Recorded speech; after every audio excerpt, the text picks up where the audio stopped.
it's important to allocate as many indirect costs as possible so that your administrative costs won't get too high. However, there are certain costs that are specifically administrative, and these costs cannot be allocated at all. Examples would be an audit fee, accounting costs, general insurance costs.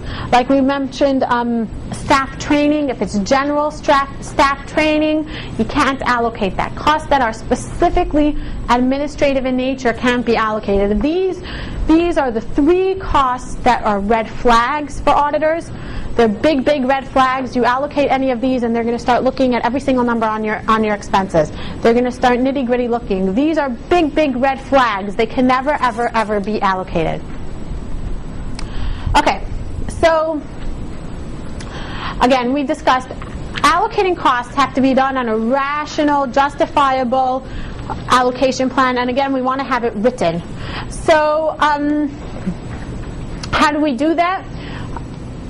These are all examples: percentage of budgeted expenses, percentage of total square footage. Obviously, each thing has to make sense with what you're doing. So for example, we said personnel costs. That makes sense logically. It should be allocated based on a person's time. Fringe benefits. That makes sense. It should be allocated based on their salaries, right? The people with higher salaries are getting higher fringe benefits. Will you allocate fringe benefits based on the total expenses of the program, the total percentage of expenses on the program? Sounds crazy to you right now, but I've seen that done time and time again. People think that you can allocate any expense based on the percentage of expenses of that program to the total. You can't do that. It has to logically make sense that allocation would follow. Postage. How do we keep costs? Printing. How do we keep track of that? How many of you have little program numbers that you punch into your copier? No? Okay, maybe the big places. I'm pretty sure the UJA has that. Program costs, where before you punch in a printer, you have to punch in a program that you're allocating that cost to. Printing, keep track of if you're sending postage. Well, maybe you would allocate it based on the number of flyers you sent out to each program. That would make sense. We sent out 500 envelopes for this program and 500 for that program. It's a reasonable basis to allocate it. Rent, utilities, and maintenance based on square footage. That's basically what they're looking for when they come in to look at those allocations. That takes a little work on someone's behalf to figure out what square footage each program is using. You have a big building and there's different programs going on in each room.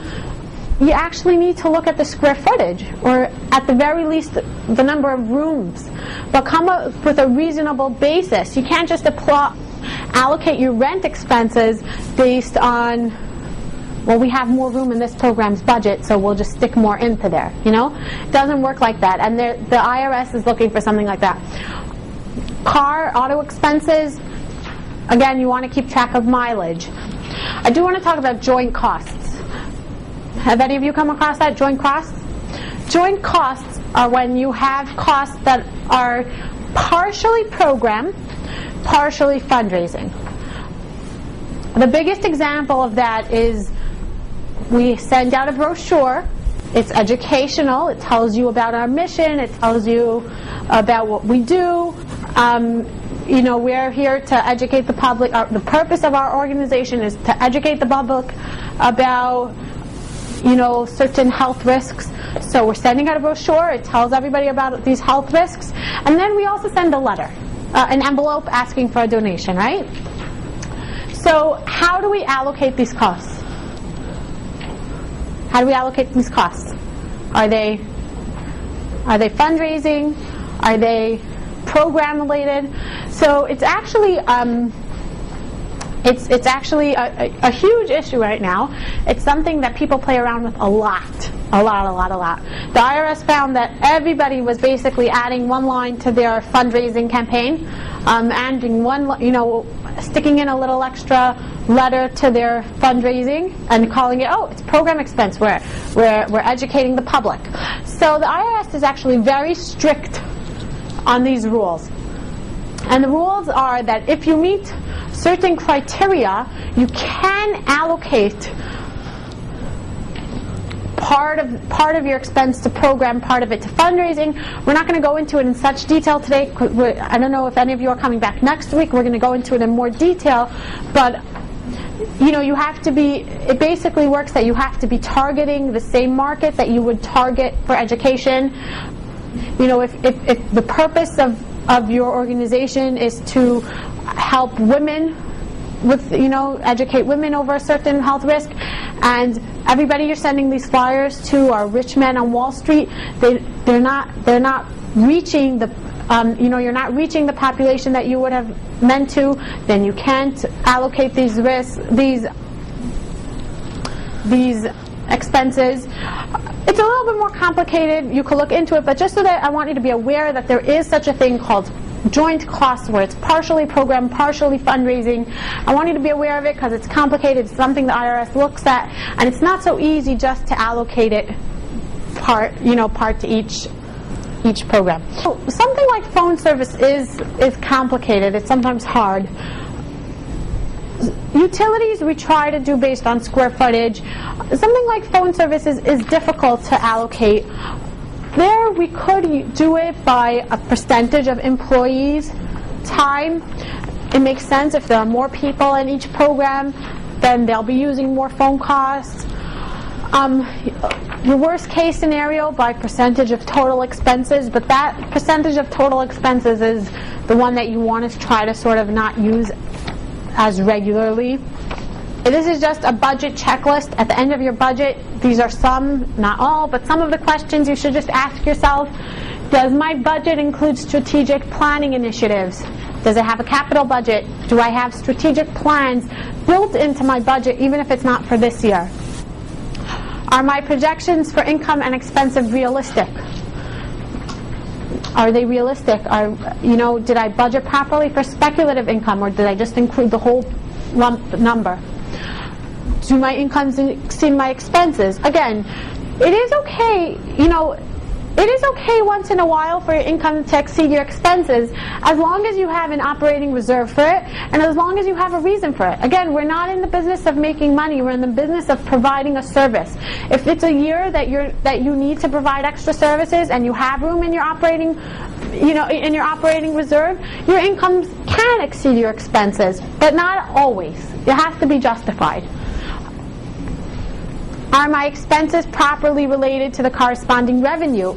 Again, we discussed, speculative revenue versus variable costs.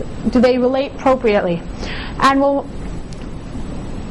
this is something we did not discuss yet. Restricted income.